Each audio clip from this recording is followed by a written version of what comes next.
Hello and welcome to CATSweek. I'm Annalise Poorman. The Ellettsville Plan Commission held a public hearing on May 4th to discuss putting a moratorium on certain commercial uses in their Unified Development Ordinance. Planning Director Denise Line explained the reason for the proposed delay. As you know, there are some prime real estate locations that have opened up in Ellettsville, whether it's due to the close of another business or a vacant lot. And we'll be starting at some point on the Unified Development Ordinance and rewriting our zoning. I just couldn't hear. Sorry. So we want to preserve these locations because some of the zoning districts for those locations may change throughout the UDO process. So we're asking for the moratorium until the UDO is adopted. Town Attorney Darla Brown said that the date they had initially set was October 1st, 2023, but they were also free to choose a different date. Line suggested that since they are already behind schedule, they set the new date to February of 2024. Commissioner Pamela Samples agreed. Yeah, we're already, according to Taylor Seifert's timeline to start the UDO, we're already about 3 months, going 2.5 months behind schedule. So I'm concerned we won't finish by October. So you want to reset it? Yeah, I was thinking February of 2024. During public comment, Envision Ellettsville member Dan Rary asked where the moratorium would take place. Line responded. Where is this moratorium going to take place? What properties? It'll be for the town of Ellettsville jurisdiction. So it'll just be all Ellettsville and commercial and industrial districts. So if anybody is applying for a building permit, or is this just for rezone? Or? Well, commercial uses are going to have to come before the Plan Commission. So if somebody approaches us for one of the uses in the moratorium, we'd have to tell them they'd have to wait until the UDO is adopted or the deadline, yeah. Okay, all right, thank you. The commission voted unanimously to send a positive recommendation to the town council with the deadline changed to February 1st, 2024. Next, the commission discussed a resolution to change the allowable width for new driveways. Line explained that many new driveways being constructed now are too large, which violates the width requirements in the town code. So right now, Ellettsville Town Code specifies a 22-foot driveway width at the property line. The problem we're encountering is either a 3-car garage or what you see here, and this is about 33 feet at the property line. And we have so many violations about this, we can't keep up with them. I think when the code was written for 22 feet at the property line, there weren't the size of houses being built and constructed as they are now. We're getting some huge houses in Ellettsville. So the builders are not happy with the code, and as I said, we have several violations, and we're holding driveway permits that have been submitted for larger driveways because of the code. So I talked to Darla about how we could change the code because we are going to be updating the UDO, and she suggested the resolution to give me the authority to waive the 22-foot requirement at the property line. The ordinance would change the width requirements from 22 feet to a maximum of 36 feet. Line added that to be compliant, some driveways are 22 feet across at the road and then increase their width once they are 4 feet onto their property. What happens is they can go wider once they go past about 4 feet past the property line. So it'd be 22 feet, and then they could go wider to however wide they needed. But then what happens is then you have everybody ramping the curb to get on the driveway and drive up. So it's just causing a lot of problems. Commission member Dan Swafford asked what they would do about individuals who have already been fined. Line said that they have not issued many fines because people do tend to comply after being informed that they are in violation of the town code. There haven't been many fined because we usually request that they cut that 4-foot strip out of the concrete so they become compliant. And usually we do get compliant, but it's just everywhere now. The commission unanimously approved the resolution. And we'll have more CATSweek after this message.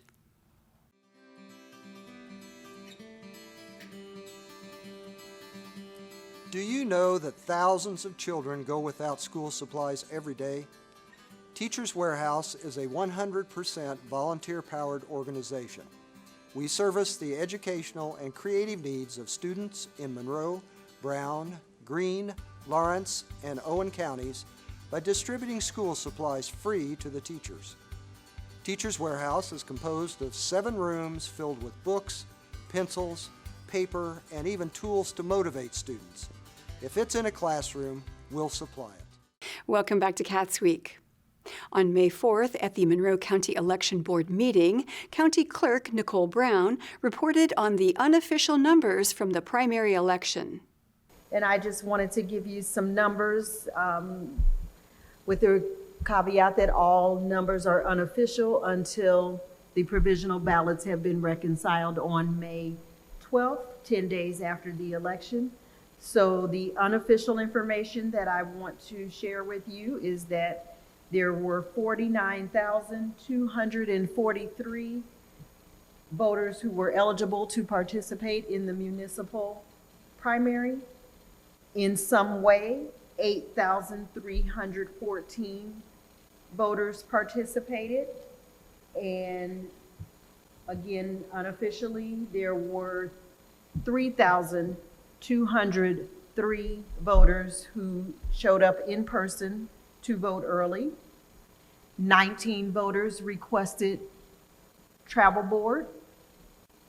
There were 411 requests for mail ballots, and as of election evening, 42 of those ballots were not returned to us.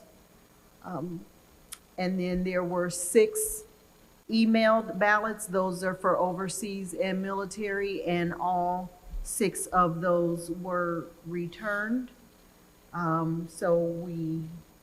I don't believe we had very many provisional ballots. We won't know officially how many provisional ballots we had until we reconcile those on the 12th. This is an opportunity to thank all of the candidates who stood up and put their name in the hat, and congratulate those who were successful. And I'd like to encourage those who were not to consider running for future offices. Most importantly, I want to thank our poll workers.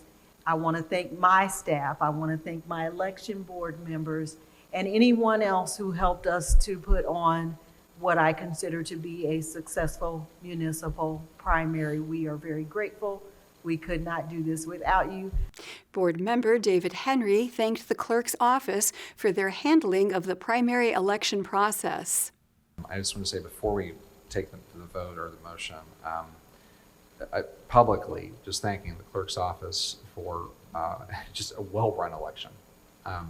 Yeah, it was a nice, clean election we had, and I know that it's been anecdotally reported. I spent some time digging through the clerk's binders and records going back 50 years, but as I understand it, we had a record turnout in this municipal primary based on those numbers that have been presented, going back quite some time, especially at least from my party's seat. More Democratic votes cast than we've seen in a very long time in our community, and that's a testament to not just the campaigns, but the efficiency of the poll working, the throughput, and getting people through at almost 350 votes an hour at the polling places on election day. And I just wanted the public to say thanks for that, and to our community for showing up and continuing to show up. So thank you, Clerk Brown. The board then discussed how to prepare for the hearing of David Wolf Bender. They established their template for the hearing, and County Attorney Molly Turner King said she could look it over prior to the proceedings. The Monroe County Election Board will hold the hearing at their next meeting on May 18th at 1 p.m. At the Bloomington City Council meeting on May 5th, the council voted to approve an interlocal cooperation agreement between the City of Bloomington and Monroe County.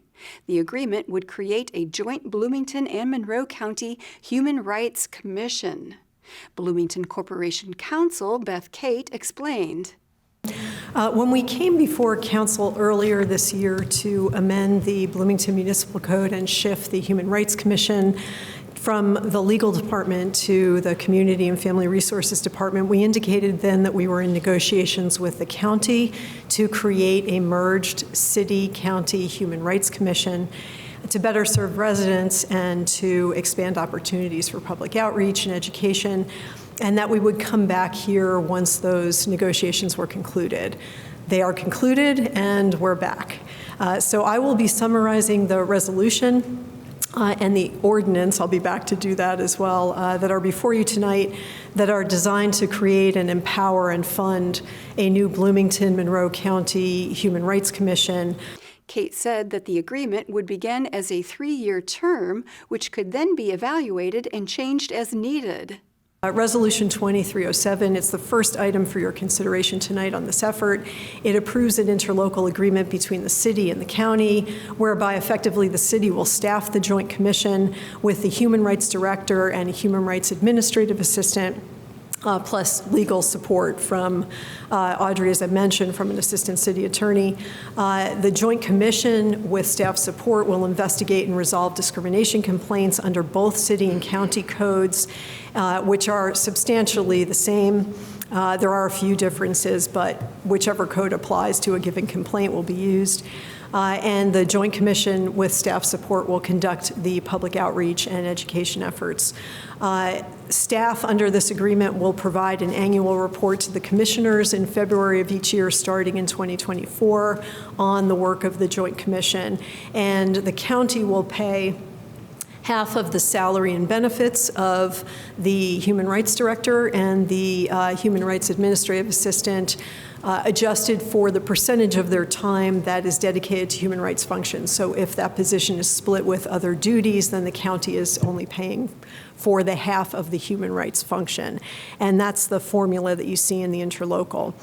The initial term of this agreement is 3 years. We really don't know what the caseload of a joint commission is going to look like. We know what the caseloads of the respective city and county commissions look like right now, but we don't know what may happen, particularly with perhaps increased cases coming out of the county with increased educational efforts and things like that. That's some of the speculation that our county counterparts have been engaging in. So we made the initial term 3 years in order to give us some time to accrue some experience and then go ahead and evaluate that experience. And thereafter, the interlocal can be renewed for 5-year periods, and we can make whatever adjustments we need. The council approved the amendment unanimously. And we'll have more Cats Week after this message. For hurting families in Monroe County. A contribution to children who are vulnerable and in need of an advocate. A staff that goes above and beyond to support and advocate for children in need of services. The web of remarkable people who are dealing with difficult situations. So many young people that are in need of help and trying to find a stable family, a stable place to live. Without the CASAs to make that happen, many of them would be unable to find a good home. I love being that voice for the child who can't speak for themselves in court. Welcome back to Cats Week. On May 3rd at the Monroe County Commissioners meeting, Monroe County Coroner Joni Stalcup gave an update on opioid-related deaths in the community last year compared to previous years. I just wanted to come and give you all an update on, I know opioid crisis has been kind of forefront in the news, and I wanted to give you an update on my office and what we're seeing. Last year in 2022, we had a total of 64 overdose related deaths. 45 of those were directly related to fentanyl. They may have had other substances in their system. However, fentanyl would have been the main one that caused their death. Of those 64, 24 were female, 40 were male. We had a total of 406 deaths that came through my office, whether it be as a phone consult, referral, or actually going out on scene and investigating the death on scene. To put it in contrast, in 2018, we had 28 overdose deaths. 12 of those were fentanyl. So since 2018, you can see the stark contrast between the two numbers. In 2019, it was 26 with 5 containing fentanyl. The big jump happened in 2020 when we went from, in 2019, we had 26 overdose-related deaths to 51. So there was a big jump between 2019 and 2020. It may have been, some of it may have been associated with the pandemic. People were staying home more time on their hands to figure out what they were going to do during the time we were locked down, that kind of situation. People turning to other substances to kind of deal with what was going on in the world, that type of situation. So as I've stated, we have also had an increase in overall calls. In 2018, we had a total of 201 investigated deaths. Last year was 406. So you can see there is a big jump in those numbers. It has steadily climbed through the last 5 years. Currently this year, we've had 16 overdose related deaths that are confirmed, 4 that are pending, and that which would bring our number to 20, which is just horrible that we're seeing that many already, and we're only at the beginning of May. We've had 146 investigated deaths already this year through our office. So I anticipate our number will hit that 400 mark again. Commissioner Penny Giffens commented that many individuals who do not pass away from opioid overdose are still injured in near-death experiences. Giffens also asked SALCUP to give more information on the age range of those who have passed away. Well, and we've heard from others that when somebody overdoses and they're brought back with Narcan, that it often causes some brain damage. And so if you had somebody that's been brought back multiple times, they're suffering from multiple instances, potentially of brain damage. And those are things that you just don't heal from in the same way that a broken bone will heal. You gave a similar presentation to the Substance Use Disorder Awareness Commission about 10 days ago, 12 days ago, and I was surprised by the age range that you gave us. Would you share that with the community too? STALCUP responded that the demographics are varied and that the opioid crisis has similarly affected other counties in Indiana. So it doesn't, substance use doesn't discriminate. It's all ages, socioeconomic, all genders, as you know, female and male. I've given you a contrast with that. Age range is anywhere from as young as 17 to as old as 70. It's anywhere in between. The majority of them fall between the ages of mid-20s to 50, and that's a big, broad range. But if you narrowed it down, you would probably have just as many in their late 20s, 30s as you would in their late 40s, 50s. So it's all over the board. And like I said, it doesn't discriminate. It's throughout. So it's definitely something that is eye-opening when you see these numbers. And just this year alone, in 1 week, we had 4 overdose-related deaths. And, you know, it's sad. It's a lot of, all of these deaths should not be taking place. But I don't have a good answer for how to stop it. We do have more committees in place to get some things going. I know there's the recent team that's been created is the SOFR team, which addresses suicide and substance use, overdose deaths, that type of thing. So, I mean, it is everywhere. It's across the United States. It's not just affecting Monroe County. It's across the United States. Monroe County does seem like it gets pretty hard, but when you go look at, Marion County or any other county, the 92 counties in Monroe County or in Indiana, you will see that it's hitting them just as hard. It's just we have a different population than some of the other smaller counties, so they may not have as many, but it's still a lot for them. Next, Sheriff's Department Chief Deputy Phil Parker gave an update on the jail and reported on purchases that they're making. One of the things that we highlighted in that tour, and I think we try to continue to do, is how we're updating the facility itself. But then there's a second part of that we started on this week and will continue into the coming weeks, is that once you update the facility and sanitize it and make it more,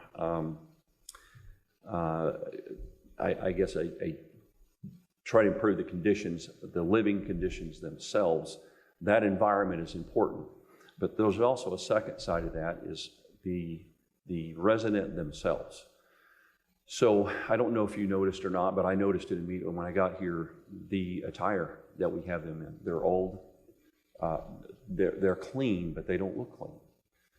They've been used over and over and over. As you can imagine, if you're wearing the same set of clothes, they're in use 365 days a year. So the initiative that Commander Gibbons started this week is we're going to purchase all new jumpsuits for every inmate in that facility, and of course we'll stock up for additionals, new blankets. Some of those blankets are getting, they're used a lot. They're getting pretty ratty looking, so we're going to purchase all new blankets. We're going to provide undergarments for every inmate in there and every inmate coming in. Undergarments, socks, a t-shirt, and bras and things like that. So we're gonna move towards how we make the conditions we've already started working on, but how we approach the resident themselves and do those little things that we think we can do to at least try to make that as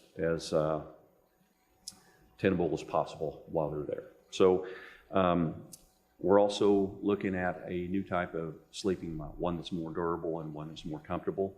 I'll provide you with more information of that as we come along. And then our inmate workers, I think you saw those while you were there. They're doing tremendous work. We're halfway through those blocks.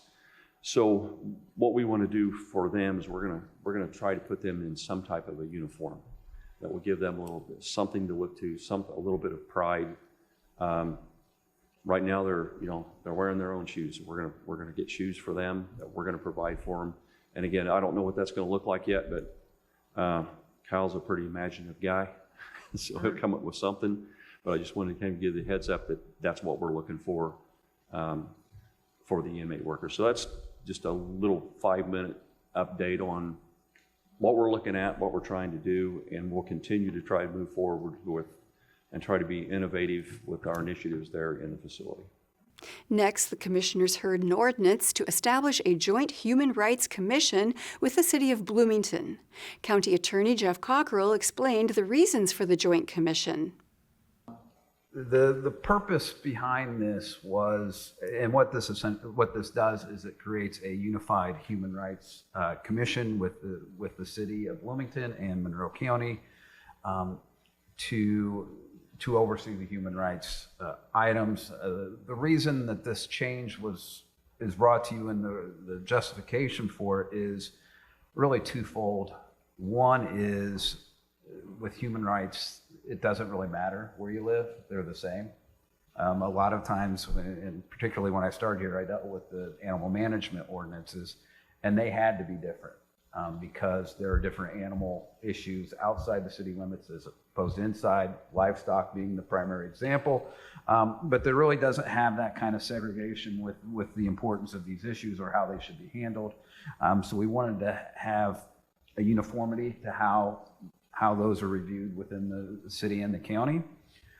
The second is, and I think both Human Rights Commission may express this, but certainly when I was handling the Human Rights Commission, there was a concern that there wasn't enough public outreach and that people didn't know what everything was, what their rights were and things like that.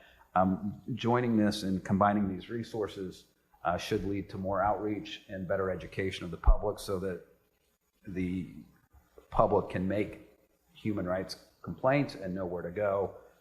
In addition, we would get complaints that belong to the cities and the cities vice versa. And so I think just clarifying it that this is how it is, because we're dealing with a population that may not reach out twice, right? They may reach out to one and get told, oh, you're at the wrong spot, and then just not follow up and go to the right spot. So we want to make it as uniform and easy for the people making the complaints as possible.